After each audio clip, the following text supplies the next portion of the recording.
Welcome to the Scrapbook of Life with Theresa Khalil, a podcast on my journey to understand life, solve its mystery, and live it fully. And today I have with me Joanna Draus. I got so interested because she is Akashic records clearer and energy healer. And this is something I never heard of before, so I'm curious to discover what is it. And of course, Joanna, we are going to go through your life timeline and see how do you explain this experience of existence, how do you answer the mysterious questions of life, and how you are living life to the best of your ability. Because I also want to live in peace. I want to accept this experience of existence. So let's see if you can make me see life in a different way. Okay. So welcome, Joanna. Thank you for having me, Teresa. Okay, I'll do my best. Obviously, Okay. I'll do my best to answer your questions and share what I know and what I believe about life and the human experience which Okay. we're living. That being said, I I just want to say that I really believe every person lives like in their own world, because what we believe, what we focus on is really shaping the world around us. So I always try to share and answer the questions if people ask me, when people ask me. That being said, everybody has their own experience, and I believe Of course. in really like experiencing things. There is this very famous saying: "You can lead the horse to the water, to the river, but you cannot make it drink." And this is something I believe in. So yeah. Okay, so you are ready to document your life in the scrapbook of life? Yes. Come, and with me, flip through the pages of the scrapbook of life.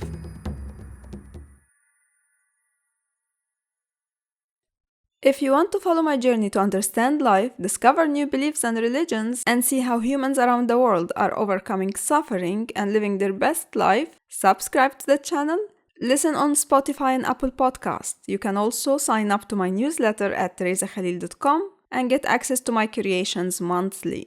Link in the description box. I would like to start with the birth, the moment you came to life. Do you have a special story? Did they tell you how did it go, or you don't know anything about that? Of course, I know my birthday, and it's the 1st of April, 70, which is kind of funny because it's April Fool's Day. So, yeah, everyone was like always joking, oh, it was this trick you played on your parents, like. So that's it. Yeah. And I don't remember my birth. I have like memories of some even past lives or when my mom was pregnant, because I connect with some of the energies of my soul and other souls. This is my job after all. But I don't recall like precisely, the moment I was born. I remember being a baby. Like these are like flashes, um the small flashes, of the past. But the birth, uh, no, I don't know. Maybe I just don't need to remember it. Okay, and you were born in Poland and spent your childhood in Poland, so I may assume that you were raised Catholic. Yes, this is a very good assumption. I was born in 1970 in Warsaw, Poland, and Poland is this strange country where I don't know if they still do it because I don't live there now, but like 90% of society declares themselves to be Catholic, and then they don't really even do the Catholic thing, like, church on Sunday, etc. My parents were no exception. I never saw them in church. My grandma used to carry me to the church, like, get me there every Sunday. She was really into it. And my parents, I think I saw them in church first time when I was doing the first communion, because it's all like, these were like obligatory steps. And I think they are still like, it's almost, the social pressure in Poland is very, very big on being Catholic. My children were born in Poland and they weren't baptized. They didn't have they didn't go to Sunday school. And it was like a big social pressure, that I had to say, like, whoa, these are my children. This is my decision, okay? But yeah, really, Poland is very, very, I think it still is. Probably it's less now, but yeah, the pressure was real. But when you were a child, did you believe it?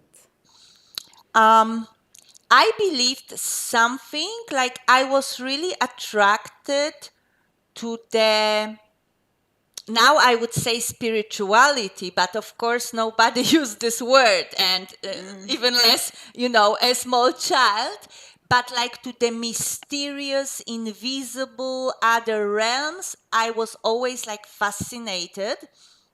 And so for me, like, I didn't understand what was going in the church when I was little. When I started Sunday school, they explained something, but when I was like 6, 5, I remember I was going there and I was like, wow, the light, the music, it's like a mystery, like a ceremony, what's going on. And I had my own ideas because nobody could to explain to me what they were talking about. So I had my own explanations. I was attracted to it, yes. And then I was like really into it when I went to the first communion. I was really, really into it. I wanted to believe. I wanted to be this good Catholic girl. And I did all the Catholic duties. And then I went to the Catholic school run by nuns. It was like a school for girls, and I was placed there as a punishment by my parents when I was 17.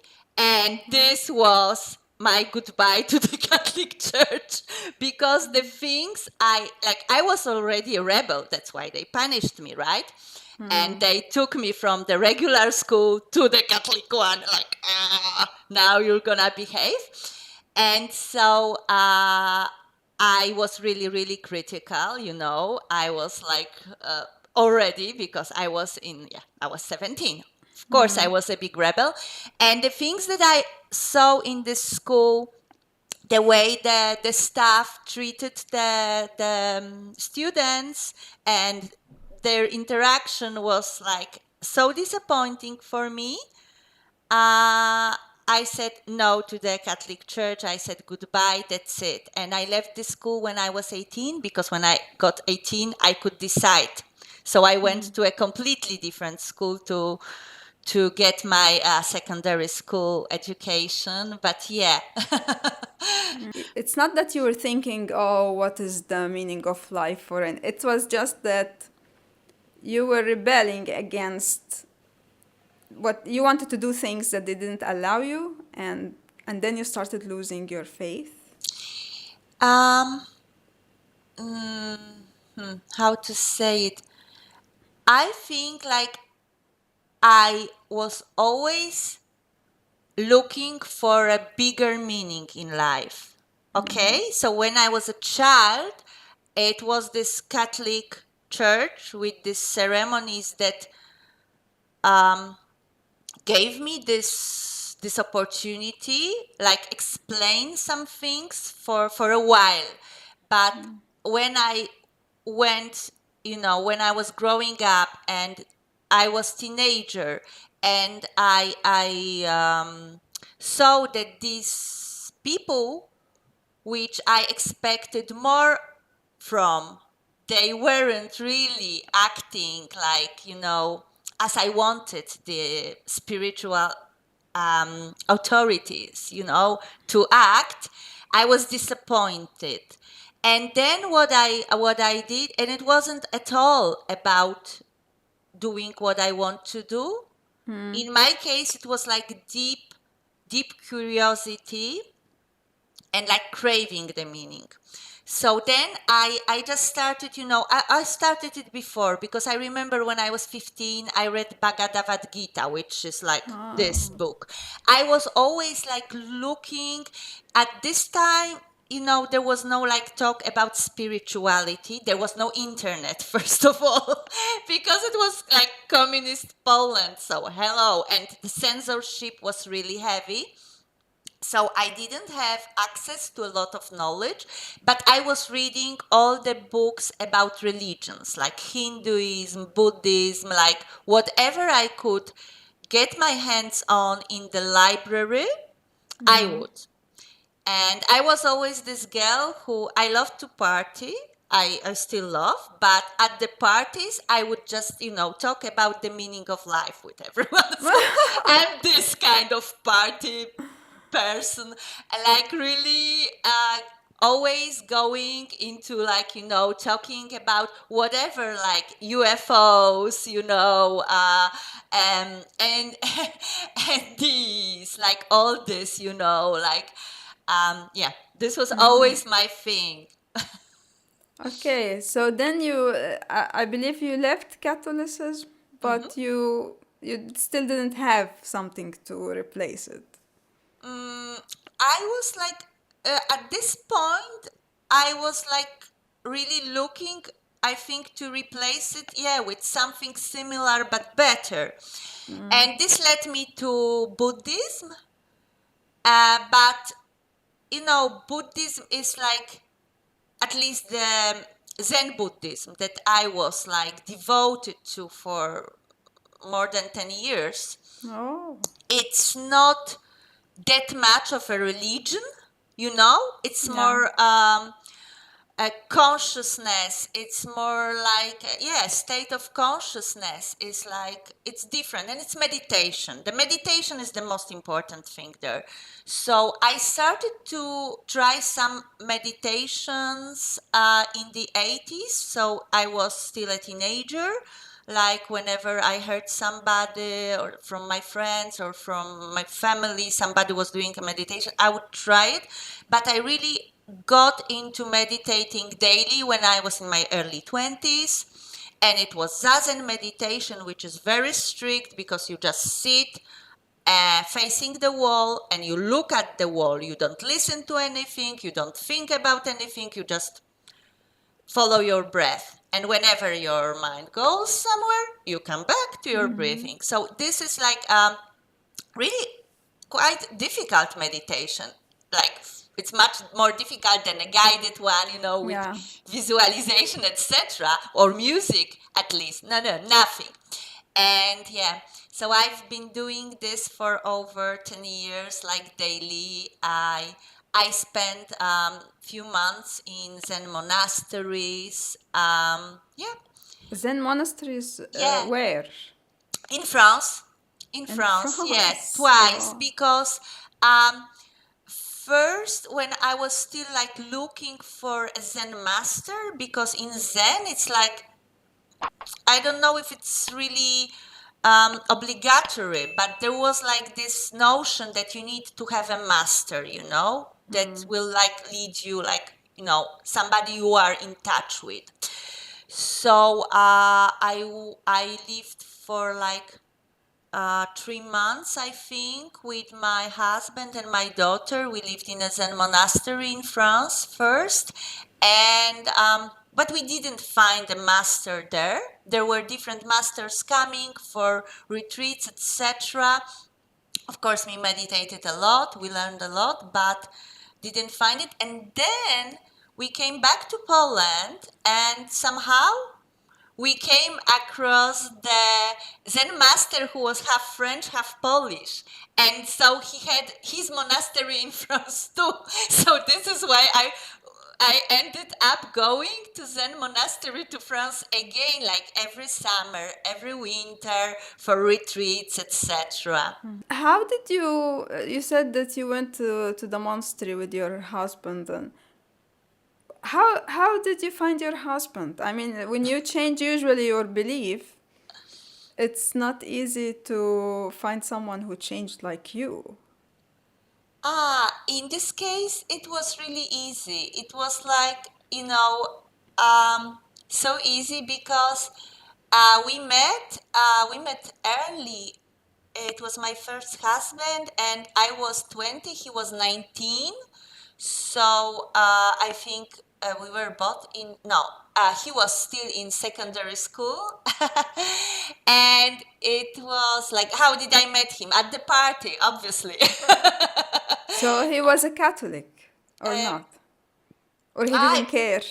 like he was raised in a very, very Catholic family. In fact, now when I think about it, one of his brothers, it's a monk. He's a Catholic monk. So yeah, his family was much more Catholic than mine. But we were both like looking, we were like curious souls, and we were looking. And it wasn't only, it was intellectual as well, because we were like, devour a lot of books. There were just books at this time, no podcasts. So yeah, we were looking for new things, new ideas, new meaning, new people. But it was also deeply spiritual. When I think about it now, I know. And in fact, he was the one who told me, listen, I just listened to the radio. There was this guy talking about meditation, and it looks like such a cool concept. And I was like, wow, yeah, let's do it. And then we found like, I think it was Philip Kapleau's book, Three Pillars of Zen, which was like the Bible for Western Buddhists, in the 70s. And so we read it, and we just started to meditate at home, the two of us, every morning. We will wake up at 6 or something, and just sit facing the wall. We had a lot of, when I think, a lot of like self-discipline, a lot of like we craved it. It really attracted us. It was really beautiful because we were so young, right? And we were so attracted to it. So this is what we did. And of course, then we, when you do something, when you like devote yourself to something, you put a lot of energy to it. Lives or universe or whatever you call it brings you more of it. It's like law of attraction, etc. Of course, I didn't know these terms then, and nobody talked about it. But then some people, like friends of friends of friends, they said, oh, they meditate too, because it was so strange. It was like 1993, 1992. So when you said you were meditating, everybody was like, oh, like, are you okay? What's wrong with you? It was like a really crazy thing to do at this time. So then some other people appeared, and this is how we knew, this is how we got in touch with Zen monastery, a lot of Zen practitioners. People would come to our flat, I remember, at some time. We would have like Zen dojo, but dojo not in a sense of martial arts. The room when you meditate, it's called dojo in Japanese too. So we had the dojo in our flat before we organized with other people to rent a room, in Warsaw downtown, and make it like more, official. Yeah. So you had like a community as well. Yeah. And we've been like leading these Zazen meditations, me and my husband, like for years. Yeah. We've been like, I think, we've been the core of it in Warsaw, like this Sangha, because there were more Sangha, it's like in Buddhism, Sangha means a group of people who meditate together. It's one of the meanings, because you can also think Sangha like the humanity, but I mean this small Sangha, like a group of people meditating. There were others in Warsaw. It was all just, starting, popping up, like there were people who did it before, but we were somehow at the core of this Sangha in Warsaw for a few years. Then I left. We divorced, and I left, and he stayed there. And I think he's still very connected to these people. Like, I know these people, but I'm not doing, Zazen with them. So that was like a business as well? No, because there is no money involved. So it's business. I don't know what you call business. It's like vocation, because you love it. It's doing what you love, helping people. But it's, So it's there not is like no... people don't pay you money so you can guide them or something. No. It's not coaching or anything like this. This was, at this time, what we did. We were people, we would pay, like all the members of the Sangha, we would pay to rent a room, because we had to pay for the room. So we would just chip in together. And those who had more money would pay more.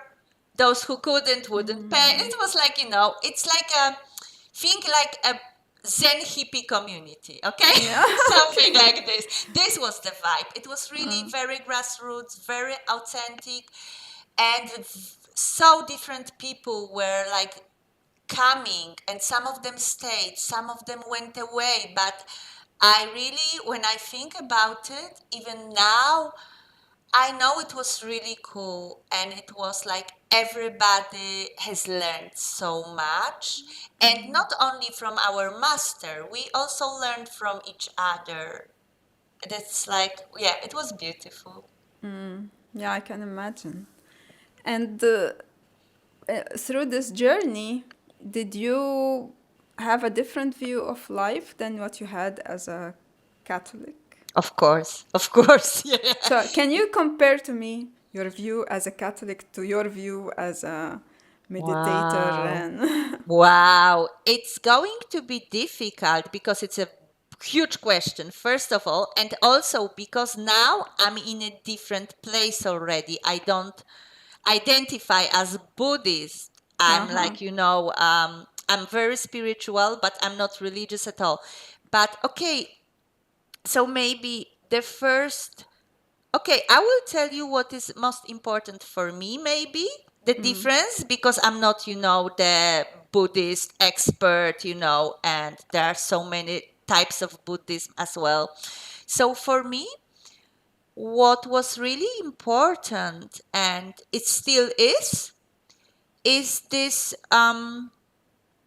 focus on your practical experience. Like, my Zen master would always say it, and I always say it to everybody as well, is like, you need to feel it yourself. You need to experience it yourself. Like, and in Catholicism, Catholic Church, it's like, this is the truth. I'm telling you, it is written in the Bible. Like, they are these, authorities.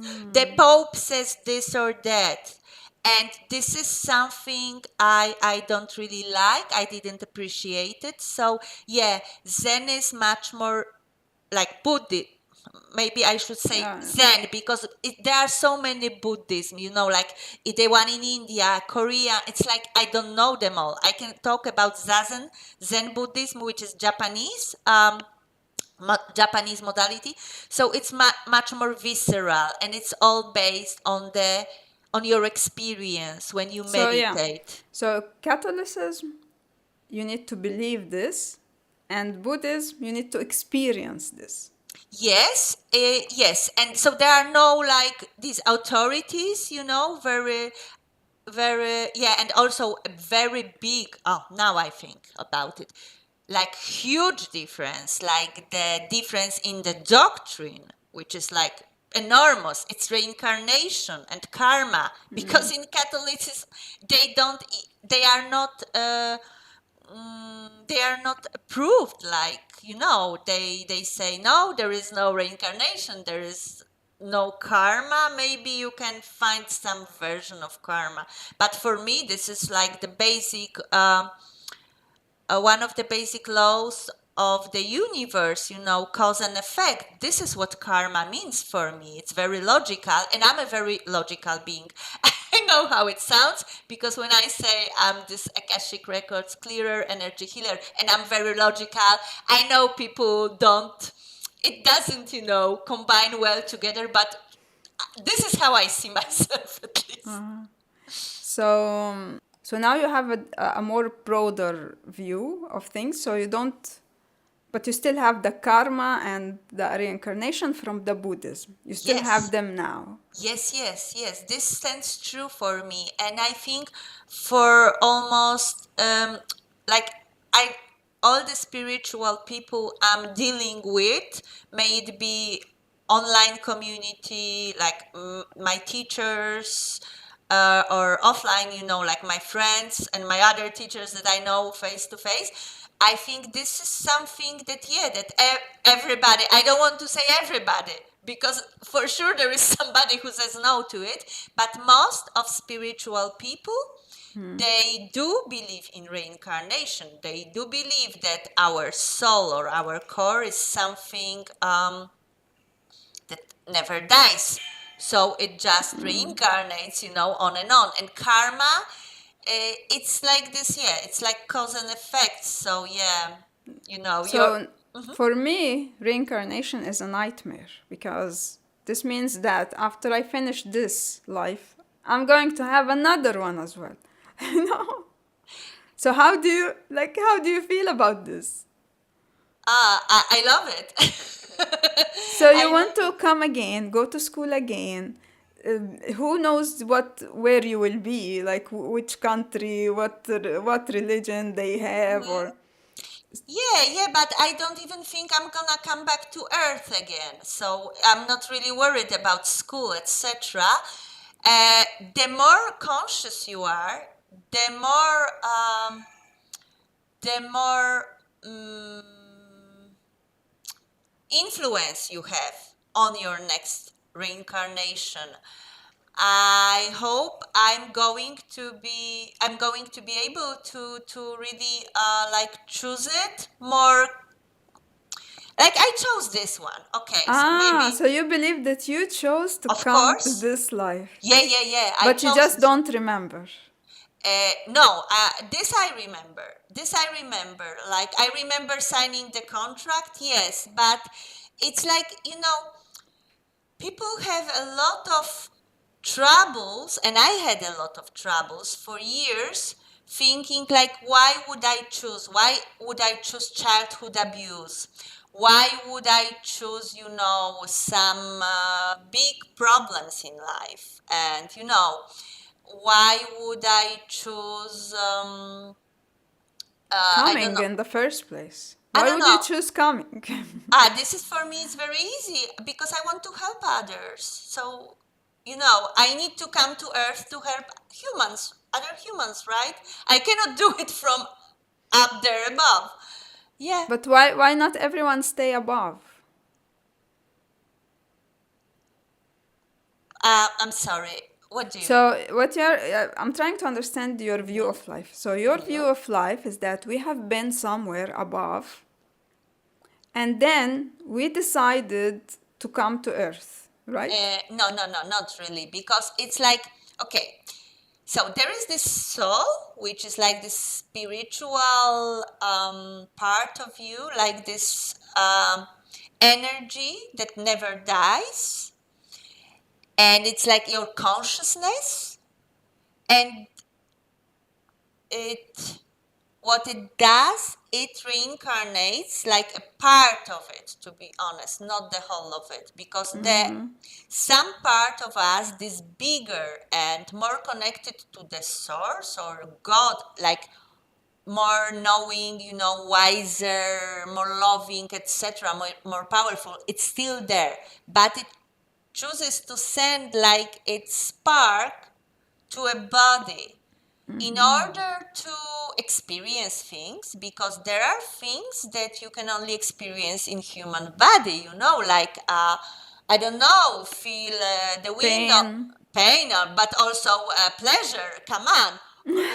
Like sex, food, dancing, swimming in the sea, feeling the sun on your skin. You cannot feel it when you are, like a ghost. Like these are the things. Like really, Earth is so beautiful, and this human body, it's like really incredible vehicle, to be driving. Like it's really, it's wow, with all the senses, like when you can move, it's like super beautiful.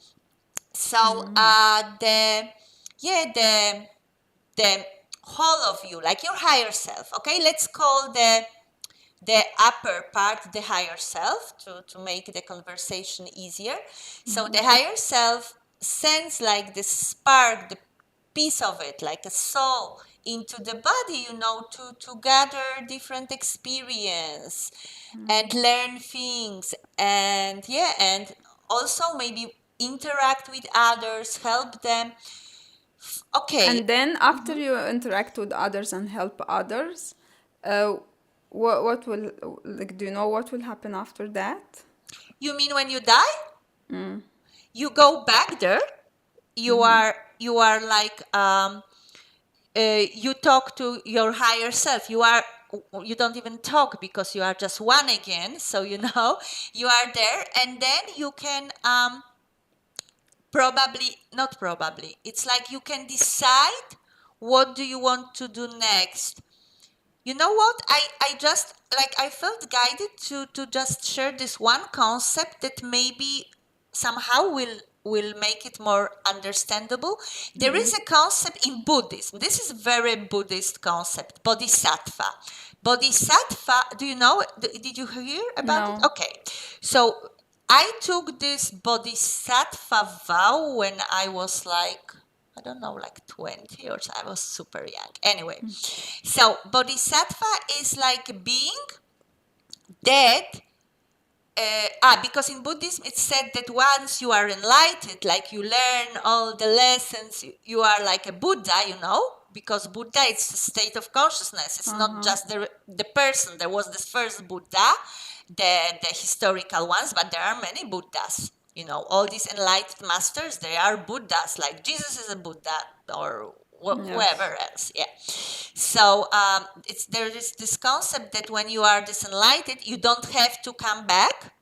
You don't have to reincarnate, because like you've done your duty. You learn your lessons. You're free. You can choose to do whatever you want. But bodhisattvas are beings, or you can say people, souls, that promise to come back to earth on and on again until everyone is enlightened here.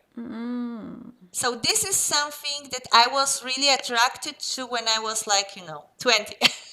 So this was like, wow, I want to do it, because So you really decided to come again, and yeah. even if you reached like the highest enlightenment.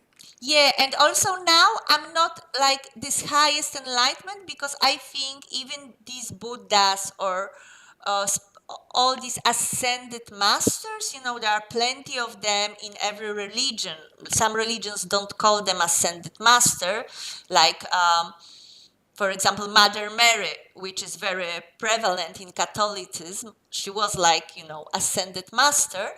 I think they are still doing, I don't think, I know they are, I believe they are still doing some kind of spiritual work, helping other beings to ascend, to evolve. Maybe they don't, reincarnate into the body, but you can still do the work. And I think there is like no end to this somehow. Or maybe it's so big, my human mind cannot fathom this end. Like, where does it go? Where does it end? Because it's just too big, you know? This reminds me when I was also in a Catholic school of nuns as well. Wow. Sorry In to in hear no that. no, it was my best time Okay. to be honest. Okay, It was that's great. Italian school, Maybe that's but the yeah. I remember the nun once told us like understanding life is like let's say a hole on the beach, and a little boy is getting water from the sea trying to put the sea in this hole, and Uh-huh. that's like you will never understand what life is about and everything because your brain is just like so limited, like a hole on the beach. Yeah, like all the water gets absorbed back. Yeah, yeah. I Yeah. can see the image. So you know what I think, like, and I what I think, what I believe, like, No, like it means that the human mind is so small, like a little like hole. this It whole, so can't capture the whole sea yes. in it. Okay. Yeah, yeah. And now I see. Okay, so the sea is so vast, and this is just a small hole that the boy dug in the sand. Okay. Yeah. Yeah. So this is Okay. what. So it's so. Can you believe it? Like this is Catholicism, and Yeah, but this is very deep. you are Yeah. telling me similar Yes, concepts. of course. No, for me it makes perfect sense because I believe, there is truth and light that is beyond any religion. And like there is universal truth and light, and yeah, this is the base of all this. Like religions, they can be, better or less, they help people, sometimes they don't, it's different, but there is like the basis, the fundament of all human spirituality, of all this craving, like, starting from the first people who were worshiping the sun, right, or the moon. It's There is something behind it. And what I want to say, like, yeah, this nun was really right, and it's not possible for us to capture, to even embrace, and I'm not even saying understand, but even embrace these big spiritual concepts with our human brain. It's not possible at all. But the What thing we you told me now, you said that I need to experience, and right? Yeah, yeah, yeah. But I want to just say now that it's something that you feel more than you think, and the key to spiritual understanding and also experiencing is your heart space. You know?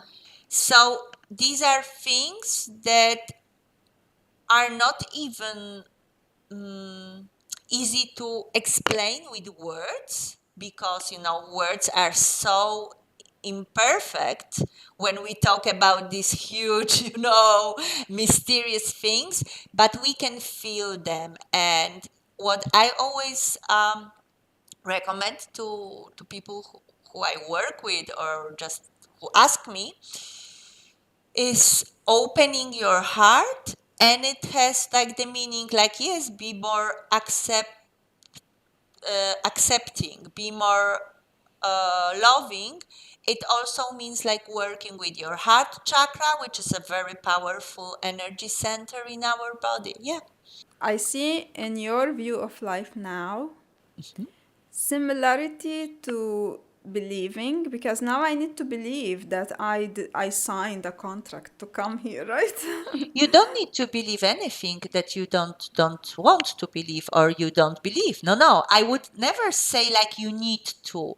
What I think is what you need to do, if you would come to me for energy work, etc., and you would ask me, what I would say would be, you need to connect with yourself and your higher self. So this is what you need to do to so that's why we meditate, right? Because we just sit and focus, and sometimes we sit without any guided meditation or music. We just try to listen to the very subtle voices or very blurred pictures that come when we try to connect with our higher self.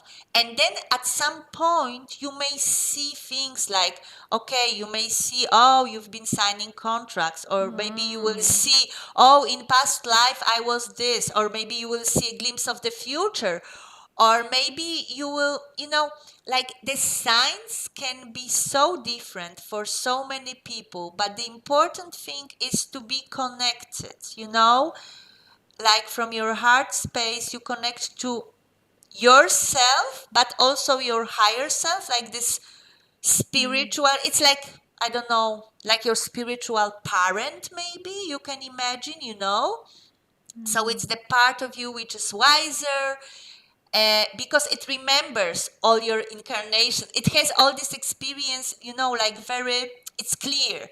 And here on earth, when we are born, uh, almost everyone is forgetting these things. And then we have to remember, we have to dig it again. And you remembered all your No, no, reincarnation? no, No? no. I just started to work spiritually, and it came like, and I don't say I remember. Like we had like thousands of incarnations, so who would remember all of them? I don't know. I don't even have time to do it because I have more important things to do. But sometimes I get these glimpses, and I started to get them when I started to meditate regularly, which was in my 20s. I was like 23, 25. I started to get also these glimpses about other people. Honestly, I was freaked out first, and I blocked it because I was afraid to see these. Like I would say hello to somebody I was meeting for the first time, and I would get like, a movie about them, and I was like, oh, no, no, no, no, no, no, no, I don't need to know it. So I was blocking it. But then with time, and when I also in Zazen, it's not encouraged. We are not encouraged to go through this, like visions, and we are just sitting facing the wall. That's it. Nothing else. We are destroying our ego. We are reaching samsara. We are leaving samsara. We are reaching enlightenment. That's it. And then when I open to different kind of spirituality, like to maybe different bigger scope, broader scope of spirituality, other modalities, then I started to like cherish these visions. And I said, okay, now maybe I was just older, because when you are 20, it, yeah, it was scary. Also, everybody would think you were crazy in these days because these were the 90s. Now you can say, I channel, I have visions, and everybody's like, wow, good for you. But then, as I told you, even the fact of meditating was like, really? Oh. So, now it's just so much easier. And I'm older, and I'm like, I trust myself more. Also, I've done so much work, so now I welcome all the visions, even if they are not super, shiny. Sometimes it's not just unicorns and rainbows, but I'm okay with it. Yeah. And what is the Akashic records that you clear? Yeah, my favorite subject. Okay, so I've been like looking, because always wanted to help people, and I did different jobs, and then I did coaching for a few years, but I wanted to do more the spiritual thing, because this, meditation, all these things spiritual, they were always there. Even if I had like very, let's say 3D, very practical jobs, I still wanted to like merge. So I learned a lot of modalities. Like I started with Reiki, obviously, like, energy healing. I've learned a lot of different modalities. And at some point I heard the name Akashic Records. And the first time I heard it, I was like, wow, there is something, like sometimes something just, like it makes you, like buzz. And I was like, wow, what is it? And so Akashic Records is like cosmic database or library. These are like records of your soul, like your higher self, its whole journey throughout incarnations. And you can have the ones like the earthly ones, but people who are like more, like star seeds, like galactic, like I'm one of them. We also have these records from other planets, and it's like, wow, everything is recorded there, because every word, every deed, every thought, everything is there, like nothing is ever lost. And what I do is, like, I'm an Akashic Records clearer. It means you cannot clear, what happened. Because Yeah, it you can't happened. erase Yeah, it. exactly. So this is the first question people ask me, like, why do you clear it? How do you, like, it's done? And I say, yes, it is done. Don't worry about it. What we clear is like trauma response and negative energy. So I will give you a very very like these days metaphor, like, for it is like when somebody who has this post-traumatic stress disorder, right? They come to the therapist, and there is this traumatic event in their past, and they have this response, which is like making them like they cannot leave the house, or maybe they cannot socialize, or maybe they are panicking when there is a loud noise, or maybe they are afraid of dogs, whatever, like, they have this post-traumatic stress response. So what the therapist does, they don't erase the event, because the event was there and it stays, the trauma, right? But we erase the response to trauma. We enable people to be able, we enable them to live their lives and be happy and healthy and not be afraid. Like, this trauma is still there and we can never erase it. And it's also a part of who they are and why they are, how they are. But they are just calm, and it's not affecting them. It's not blocking them from living their life fully, etc. So this is what I do, but not with just one trauma or two traumas from this lifetime. I'm doing it across all the past lifetimes. So it's like huge, because this is the same, but for not for the psyche only, it's for the soul. Okay? Yeah, I know in the therapy that there is something like so they disconnect your response to like abuse or whatever your problem is. I don't So think they disconnect, to be honest. I just think they somehow help you embrace it, make it like a part of you, because it is a part of you, like somehow accept it and not be afraid, not to be afraid that it will repeat. Maybe this is, I think, because disconnect, it doesn't sound good, because it means like, it sounds like suppression. We don't suppress, we bring it to the surface, but they say like disconnect your reaction because, for example, Maybe. let's say you are traumatized from something in your childhood, something called EMDR, like this, I This think. is one of the therapies. Yeah, this is the one Yeah. with the lights. Yeah, the lights are blinking, you look at them. Yeah, but there are plenty of other modalities that do it. In case of PTSD, there is like, there are so many talk therapies and other therapies. So I'm like this therapist, But for the but soul, for the soul, of not for course. the brain and the But psyche. it will also help for this. It helps for the things from this lifetime too, and for the trauma from this lifetime too, but it's like a broader picture. And how do you do it? Like, you also have like a technique or. I'm connected to my higher self, like, Uh-huh. and I ask the person if they let me open their Akashic records, and if their higher self is okay with that. And then it's like me and the client, we are just, talking.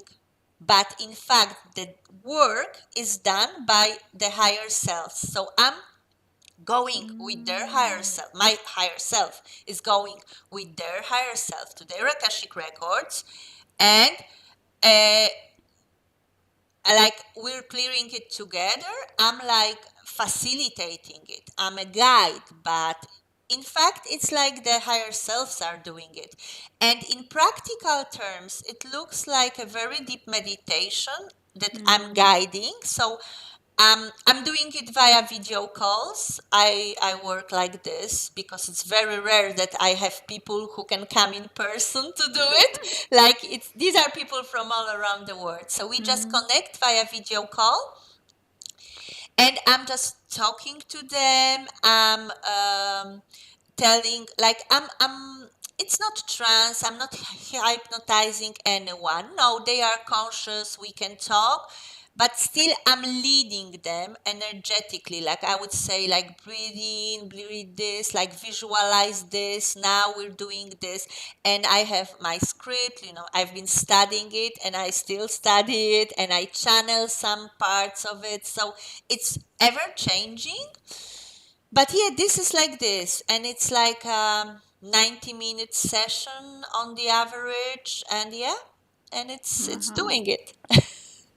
I see. That's very interesting. I heard about many modalities, but this is the first time I hear about the Akashic records. So now I would like to, I will try to be you and explain life through your eyes. Okay. Okay. Okay. So let me answer. Who am I? The question, like one of my questions that I would like to find answers to. So what you think is that we are fields of energy that choose to reincarnate into beings on Earth or other planets to experience life in different shapes and forms. Correct? Yeah, I love it. Yeah. Okay. And then what is the meaning of all that? The meaning is if I will just be this field of energy, nothing is going on, I need to do I need to experience things. Or it will be just boring, right? Yeah, you can say so. I like this interpretation. Like, I think there are few different, theories, but I like this one. Yeah, like, you want to come and play, and Yeah. maybe this is sometimes like a first-person shooter game, which is like really heavy, but it's fun in the end when you look at it from this cosmic perspective. Yeah. Yeah, and maybe you think also that there are some planets that are easier than other planets. So planet Earth is probably one of the most difficult ones. Yes, this is very, very correct. It's said that planet Earth is one of it's like a very difficult school for advanced souls, advanced beings, and there is a long waiting list. So, So think we are. about this. So all of us, we are advanced souls. Yes, we've been like on this waiting list. We are advanced souls who wanted to have this earth experience, especially now, because now earth is even more special than it was before, because of this big shift of consciousness that is taking place. We shift from 3D to 5D in like 30 years, which is like super quick. And what is 5D? Okay. And so anyway, let me just finish this thought. So yeah, we've been waiting. We wanted to be here because the experience here is really unique, and you can learn so much, and you can advance so rapidly. Okay, so 3D versus 5D. So it's like three-dimensional reality or consciousness versus five-dimensional reality consciousness. Okay, so this D's, the letter D, which is for dimension. Some people say density, but I don't really buy it. I think it's the dimension. So it's like the level of consciousness, maybe. Yeah, I think it's a good metaphor. So let's say like Christ consciousness would be 11 or 12D. So, the higher the better, okay? To make it simple. And 3D consciousness is like ego-based consciousness. It's like when it's me against everybody else, me for myself, everybody for themselves. We are like fighting. Survival. Yeah, survival mode, all this dense energy. And if you think about the Earth history, we've been living for hundreds, like thousands of years in this survival mode. People were like fighting, killing, raping all the time. The wars, the conquers, etc. Like what was happening on this planet? Come on, terrible things, really hardcore. And now we are shifting very rapidly, and this is a beautiful shift, which is like more and more visible, obvious. We are shifting the global consciousness, because it's like the more people are like pro love and peace, are like opening their consciousness, meditating, believing that it's not me against everyone else. No, we are a brotherhood of men, We're one. Yeah, the more people are living this, because you live it, you embody it in the end, you believe it, and then you just live it, you emanate it, the more the whole like global consciousness is shifting, and the quicker it goes. Yeah, I definitely believe that these times are better than before. Exactly. For sure. Yeah, and I'm happy you see it, because there are some people who would say, no, there is still war there. But no, I mean, all in all, it's really much better if we look at it. Like I was raised, in behind the Iron Curtain, and there was this global nuclear threat. I remember we were scared, all the world. People were thinking, oh, the Third World War, we will all die in atomic explosion, and it didn't happen. And now it won't happen, because we really passed that point, and now we're really building the beautiful future. It's like, Imagine by John Lennon, right? A vision like this, or even better, imagine there are no countries, no religions. It's actually happening, because now you see people are moving from one country to another. Exactly. It's so difficult to find a country where there are the original inhabitants. Yeah. So you are now in Spain, right? Yes. Yeah. Okay, so that is how you see life, which is now I understand. Like you like it, and maybe that's why also you decided to have children, right? Uh, no, because I had them before I was this conscious, So, but yeah, I yeah, if I would be to live my life again, I wouldn't change a bit. Of course, and also all the sorrow, all the pain that I lived, I think this is who I am. This is what made me who I am now. So I wouldn't change a bit. I was like, my children came to me. When our soul signs the contract, it's like their decision. I wanted to have children. I always wanted to have children. When I was a teenager, I wanted to have children, which is very strange, I think. But I was like this, and they came to me. And, these are like the soul contracts. They wanted to be here.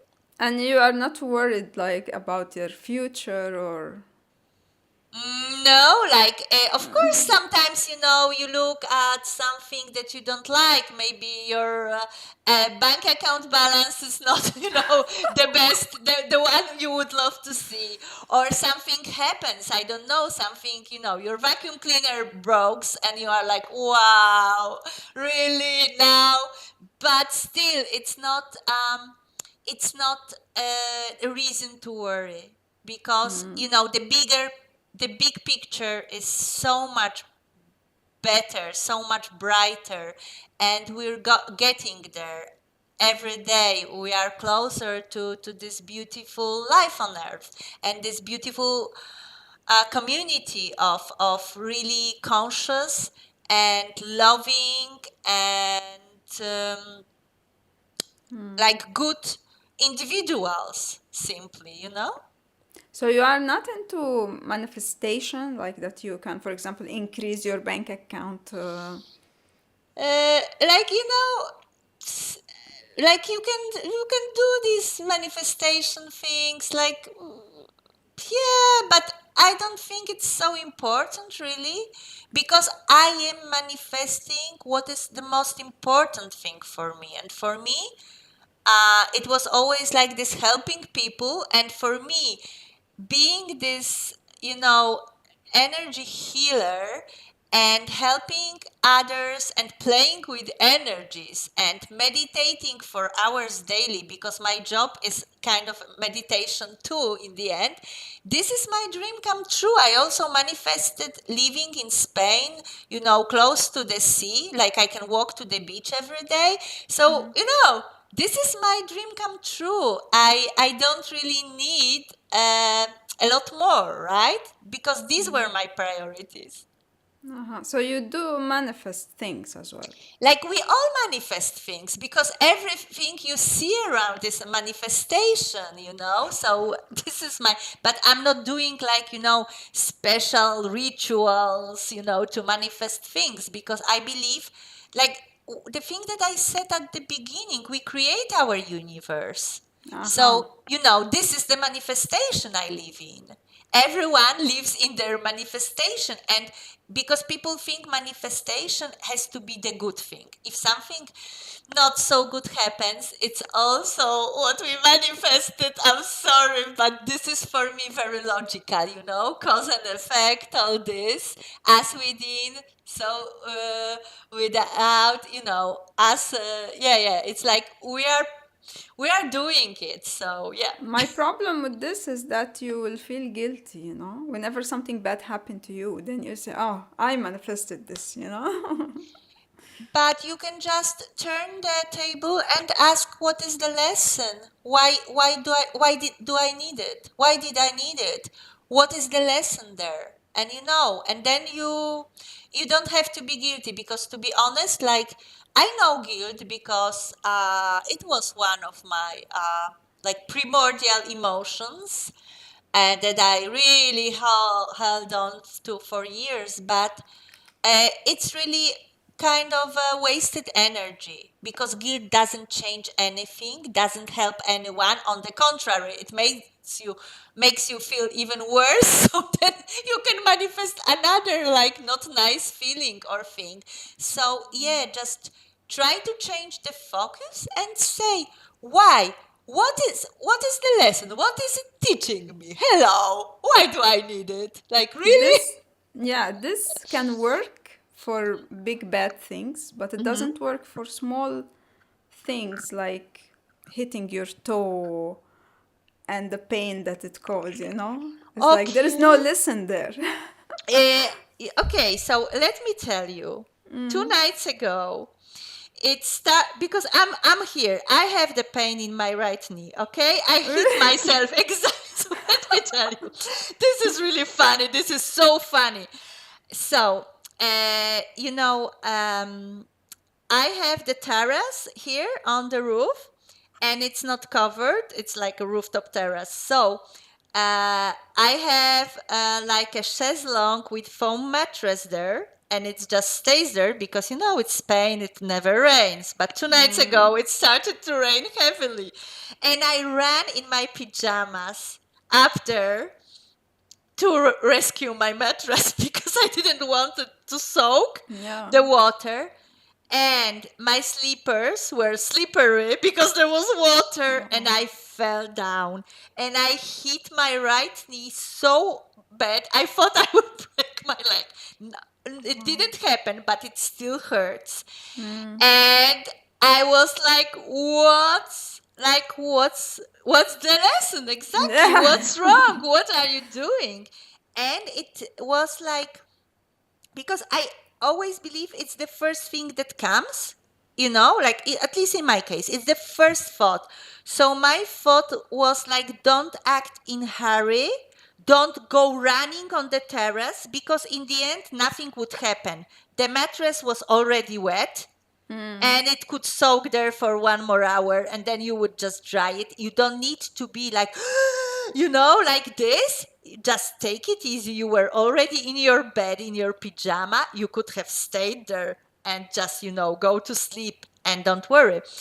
And yeah, and today what happened when I was preparing, like before our talk, I was preparing this cup of tea in this mug, and I filled it with hot water. The tea bag was already in, and I don't even know how, but I just pushed it out of the table. It fell down. It didn't break, which is a miracle because I have, the very hard floor in my kitchen. But it fell down. The hot water was all the floor. I didn't, nothing happened to me. Nothing happened to the mug. But I was again like, you fell down 2 days ago. Now this, what's going on? And I was like, be more careful. Be more present. Take care of your energy. Be more grounded. Be more focused. Because I'm like this hyperactive person. So, I'm like this all around the place. So this is for me. These are like small lessons, because it doesn't don't have to be. Yeah, like, wake up or something. It doesn't have to be, wow, the sense of life, the cosmic message. No, just small things. But I really believe that we need to open to our intuition, to our heart and our higher self. They talk through here to us. And just, what does it mean? And the first thing that comes, it's usually this message. And it can be really stupid. It can be funny. It doesn't have to be super serious. And so that's how you are living in peace. Like everything happened, you try to understand what is the lesson. Yeah. And of course, like everybody, we are humans, so we will cry sometimes. It's, like I'm not always like, whoa, because this would mean, I'm not really here, right? No. So sometimes I cry, sometimes I suffer. Of course, everybody does. But then I'm just like, okay, it's going to pass. And now just have a good cry, because it's important, to embrace all the feelings, all the emotions, all the lessons. The good ones are super cool, and we need to cherish them and remember them when the times are, harder, lower, than just, this memory keeps us going. I like your energy and your view of life. Thank you, Theresa. Yeah. Okay, so what is your plans for the future?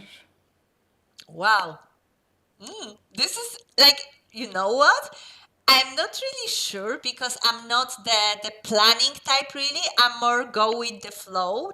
And I'm chaotic in a way, like this, but I think it's just part of my nature, to just go with the flow. Sometimes I think I will move to live more in the nature. Like, I'm visualizing, sometimes I'm seeing a house in a garden, because I think being in nature is something I appreciate more and more. these days, and it's because of my age, like I'm 54, but it's also because it's important for spiritual practice, to be in nature, to ground, to calm, to recharge the batteries. So sometimes I think about this, and I don't really know. I'm like more curious where this journey will take me. Like I'm happy. I'm doing what I'm doing, helping people and working, with this energy healing.